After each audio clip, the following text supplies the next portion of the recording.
Okay, welcome back to the channel.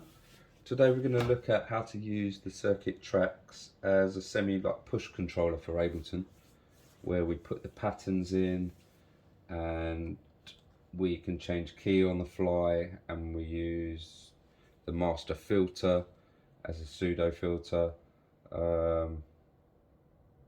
and we use all the CCs to control things. I've done this video before, but I thought this one would be about actually how to set it up. So if we start from this, I've got like a demo tune that I started to demonstrate it.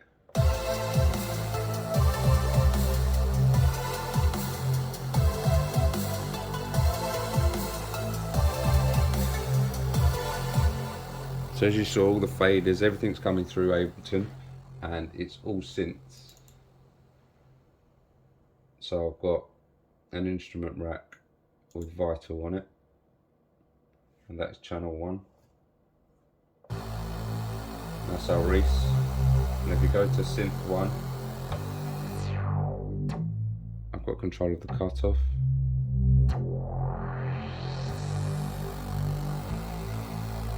Come out of there, go to the mixer, got control of volume.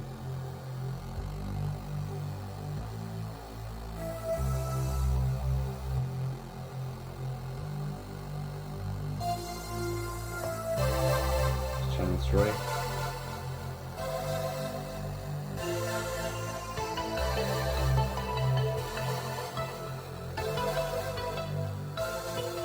Channel 4, and the drums are on individual channels.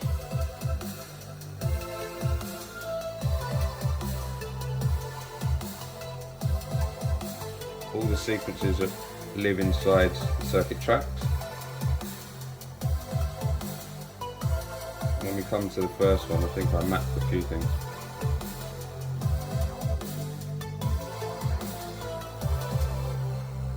So let's have a look. I've got drive, cutoff, phase, and width.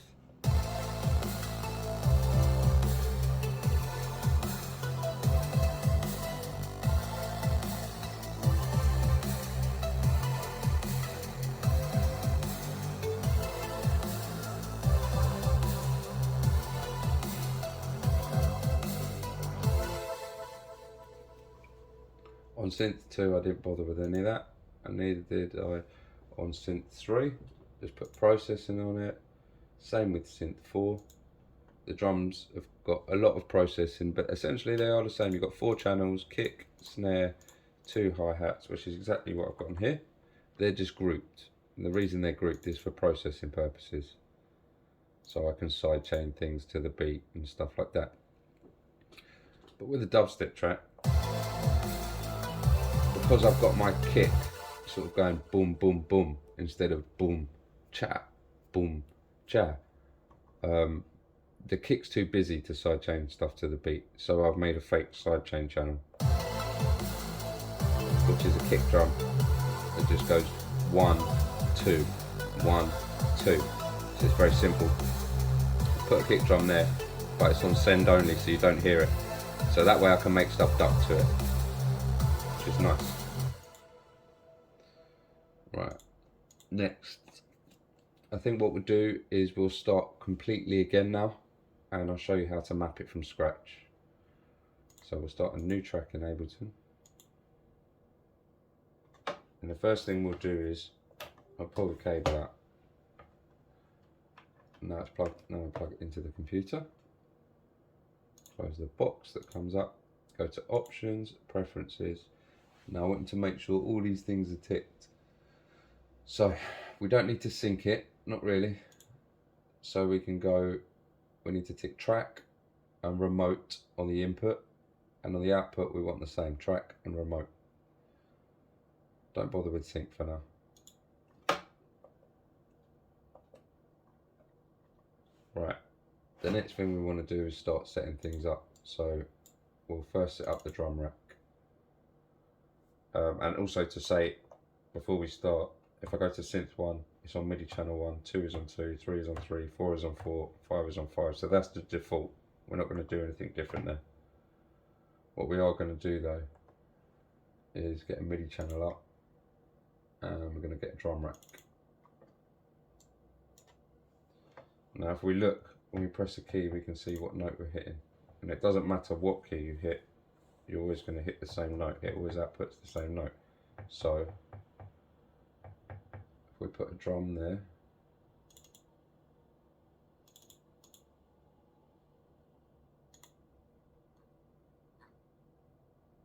I will go with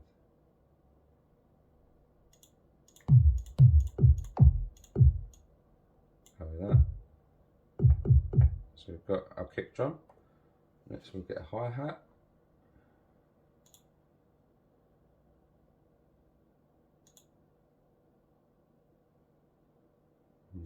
That'll do. I'll get a close on. That was nice. And you notice when I hit drum 2, it's not the next one, it's that one. Next we'll get another closed hat. That's probably alright. Okay. And if I hit 3, you can see it's that one. And then we'll get some kind of snare. Let's get a clap.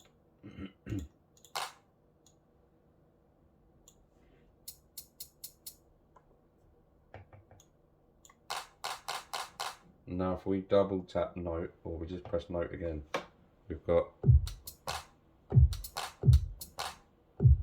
we can hit all 4. But we don't need to do that unless we wanted to play it in, so we could just go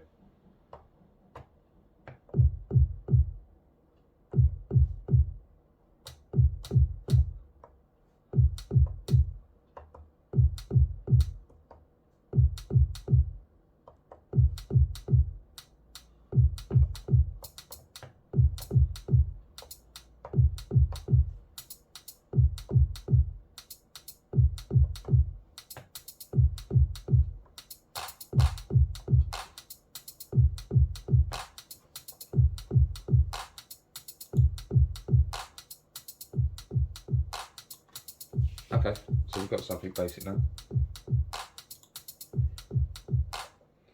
Next thing we're going to do is we are going to get an EQ, and we're going to stick it on the master. I'm going to click 8 underneath 8 to activate it. And now if I move the cutoff, you can see that we're moving the cutoff. So last time I set it to a high pass, this time we're just going to set it to a low pass. So if you click the MIDI and you click frequency, now we can turn the main knob and you see the number comes up and it says 1674. Now the great thing about this is, depending on what mode you're in, the knobs will output different CCs. So you can kind of use it in the same way that you would use the tracks. For example, if I was to press effects and then I was to choose, let's say, a reverb, then there's no reason why that can control the send of Ableton's reverb. In fact, let's do that. So we've got a dry wet. I'll click MIDI, I'll click the knob, excuse me. And now we map the dry wet knob on channel 1. But they could correspond to anything essentially. Okay, so now we've got a little drum beat in. Let's maybe make it more interesting. Let's get this and go. Speed it up.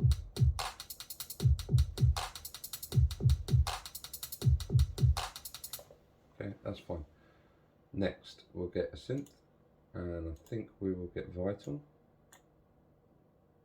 Right, now, when you get more than one track, this gets slightly complicated. So you've got all ins, and you want this to go to channel 5, or from channel 5, sorry. This is exactly why you need to sort stuff out properly. So you press play, you want that to input from channel 5, because that's what it's doing. It's all coming from channel drum. It's all coming from MIDI channel 5. Whereas this, we're going to be sequencing from channel 1. So we want to put this on 1 and input. Now we are triggering our sound.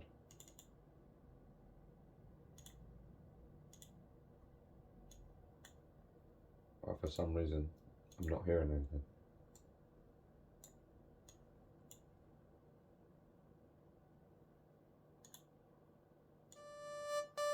There we go, the volume's done. So, if you want to control parameters on a synth, what you want to do is you want to group it.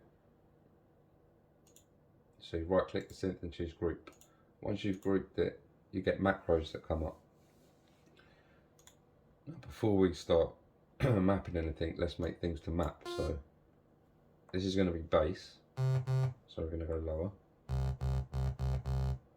And we're going to put a filter on it. And we're going to map LFO1 to the filter cutoff.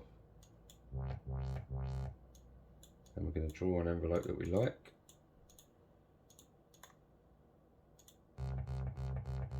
And we've got our kind of standard stab.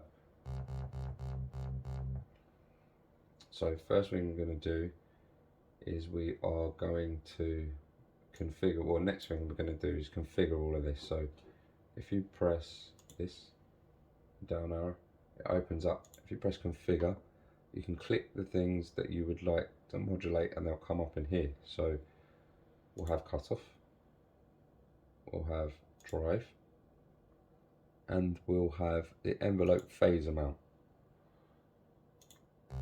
or just phase. Now that's quite useful if you're trying to emulate analog stuff. You can find a point where it sounds right. Okay, so now we've modulated all of that. We can close this down. We can now right click each one and map them to corresponding macros. So macro 1, macro 2, macro 3. Now, because they're already mapped, we can go to MIDI and we can say, right, on this synth, I want this knob, and this knob. So 1, 2, and 3 is in 1, 2, and 3 on there.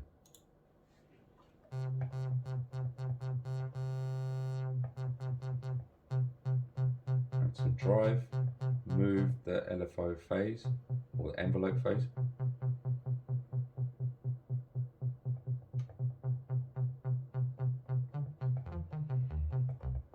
So let's put a little bass line in. And let's lock some of these parameters.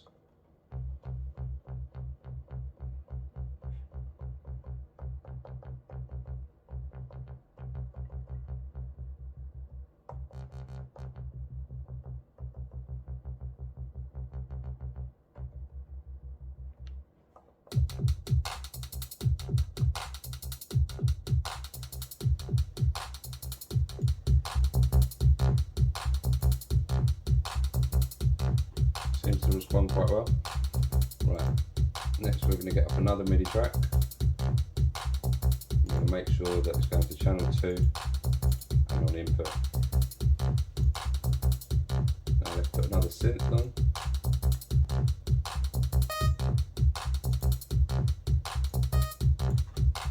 And you can still record as you normally would.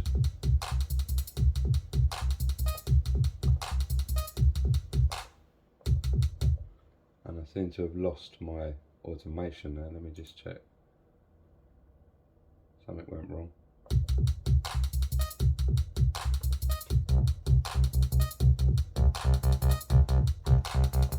Yeah, I seem to have lost it, so let's try recording it again.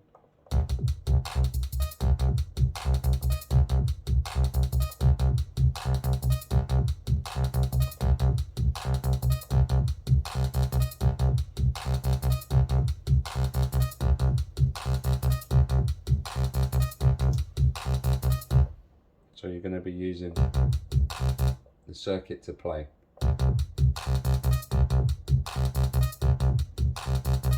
This is because we don't want it synced because it would start causing confusion.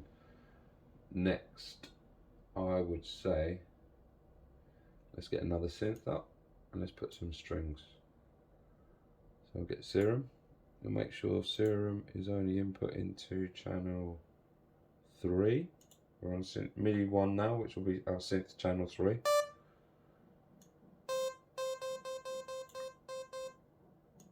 Okay, let's make Serum bigger.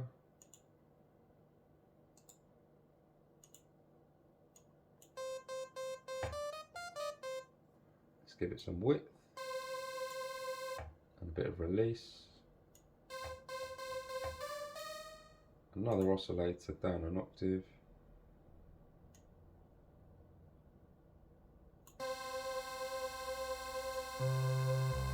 Down a few octaves.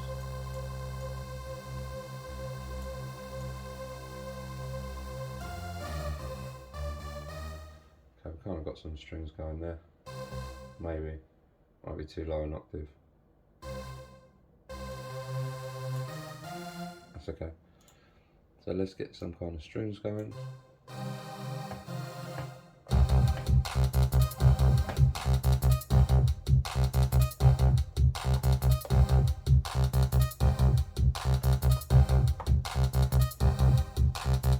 Let's slow it down a bit just for ease of use. And with our bass, it's just not wide enough. Let's give it some width.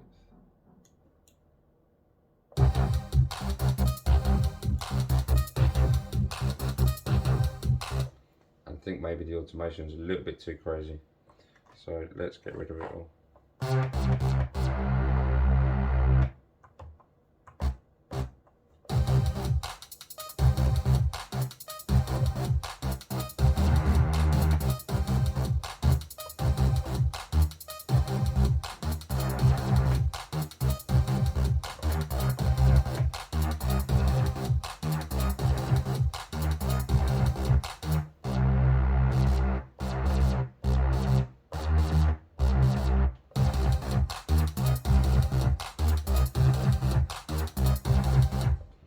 Okay,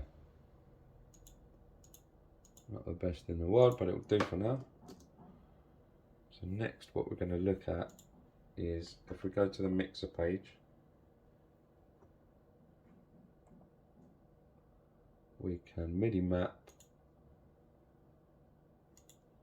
this, this, this, and this. And now if we went to the mixer page at any point, we've got volume.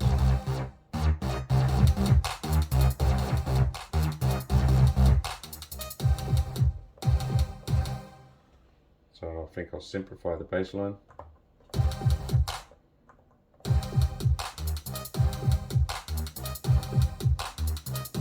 Go back to the mixer.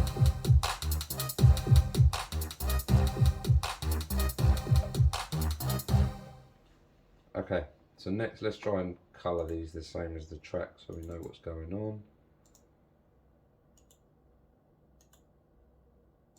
This will be blue and this will be a kind of pinkish. We'll go with that. So that kind of looks like the tracks, and the drums is orange. Now if we went into the drum rack, we could start going orange, yellow, purple and sky blue. So that's kind of what it looks like if you didn't have it in a drum rack. Now, one of the cool things of this is, one of the reasons I initially did it is because Ableton won't let you change up the key of everything on the fly as far as I'm aware. So if we go to scales now,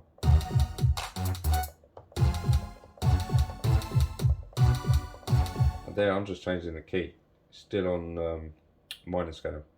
So put it on chromatic, or put it on anything. I don't know these off by heart, but let's go E.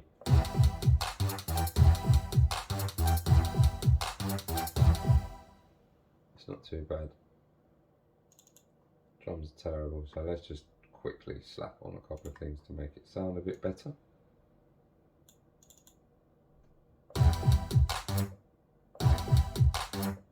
So here now we can go into the drum rack and we could add reverb. Go to send and receive, and then nothing will work yet. But if we drag something to reverb, we get sends. Now I'm pretty sure, right, it's that one is a clap, so.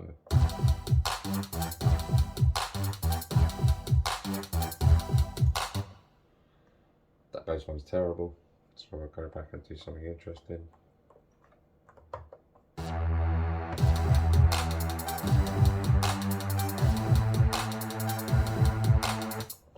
So you can use all the time division things on here as well, which is nice.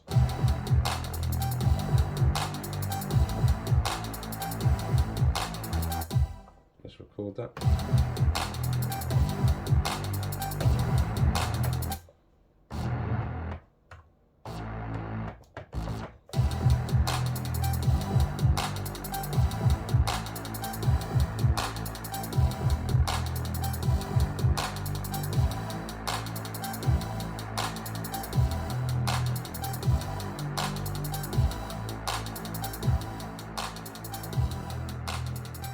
Right, so as you can see, we've got everything rolling now.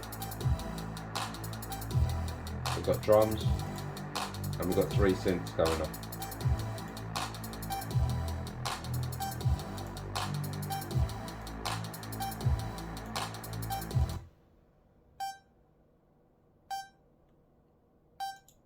That reverb sounds non-existent to me.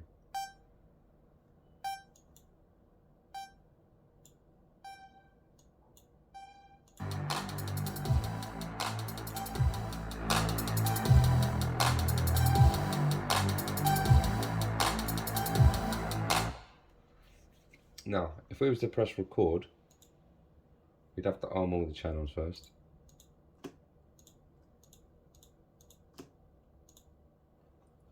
Now, if we press record, watch what happens.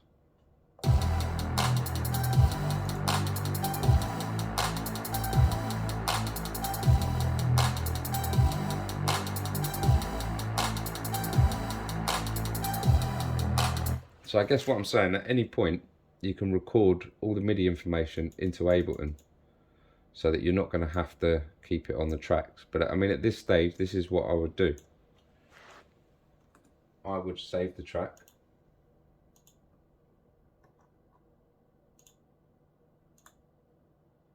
We'll call it Top 2. We'll save the track. Remember that you've mapped something to the master filter. So yeah, save the track. Save it on here. Right, I'm going to save it as a colour, pink. So the MIDI information lives on here. Now you could have it like you sketched it on here with sound, using the onboard synths and the drums. And then you could just map the drums to a drum rack where they, where they live on the drum rack by the notes that these call up. And then you kind of got a tune that you sketched externally and then brought to the PC, which works quite well. In this case, all these synths could have been on the circuit tracks, they're not complicated.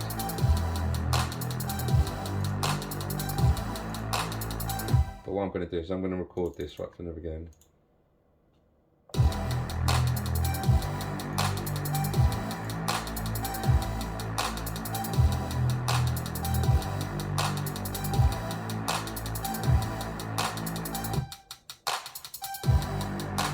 So now if I put all of these on auto, no longer receiving an input, they'll play what's on the channel, and I can turn the circuit tracks off.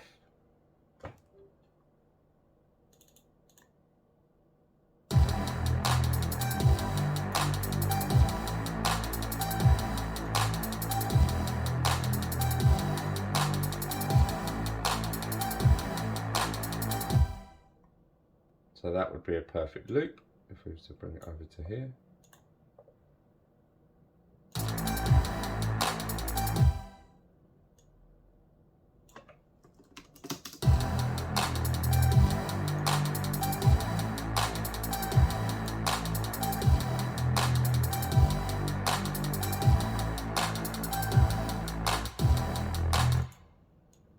Might have missed some notes there, but that's fine. You can record it all in there. That's not a problem.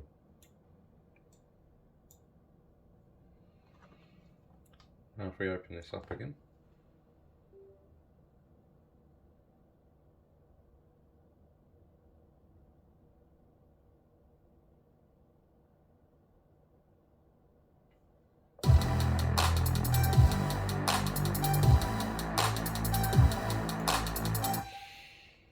Now you could record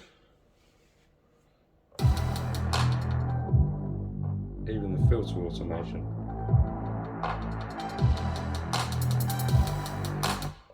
Which sort of leans into the idea of, if you could do that, then if you could go onto the effects and turn everything up on the reverb, or turn the reverb on a master by 1 channel, for example, you could do drops and transitions really easily.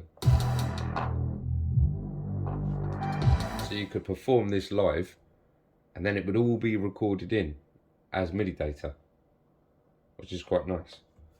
I think I've covered everything today. The main focus is, you want to click MIDI, you then want to click whatever you want to control on any mode on this. Obviously, if you're in a mixer page, these CCs are completely different to what they would be in the note page, which leans into the actual modes on the circuit tracks. What else can you do? Apart from effects, I think I've covered everything. Generally, if you want to control anything of the synth, which I didn't in all cases, but you would just group it. You'd right click it and group it. That then gives you the macros. If you click the arrow of the actual synth and go configure, anything you click from then on is going to be fair game. And then once it comes up in here, you just map it to the macro and then click MIDI, and whatever mode you want to be on here to do it, you just turn it on. Now that's mapped. It's very simple, it's very responsive, and I would say that in the last few iterations of Ableton, since I've done the original video, this is a lot more of a smooth operation. That's it for today, guys. This was quite a hard video for me to do, being for the fact that I've only got 1 camera. Hopefully this is useful, and I look forward to seeing you soon.